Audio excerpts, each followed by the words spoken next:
ಶುಭವಾಗಲಿ. ಲೋಕೇಶ್ ಗೌಡ ಅವರಿಗೆ ಶುಭವಾಗಲಿ. ವೆಬ್ ಸೀರೀಸ್ ರಿಲೀಸ್ ಆಗ್ತದೆ, ಎಲ್ಲ ನೋಡಿ ಅಭಿನಂದನೆ. ನನ್ನ ಶಿಷ್ಯಗೆ ಶುಭವಾಗಲಿ.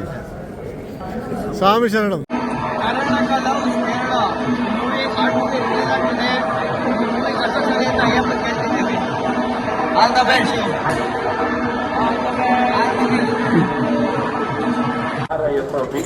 जरूर संविधान जानकारी केंद्र में आइए.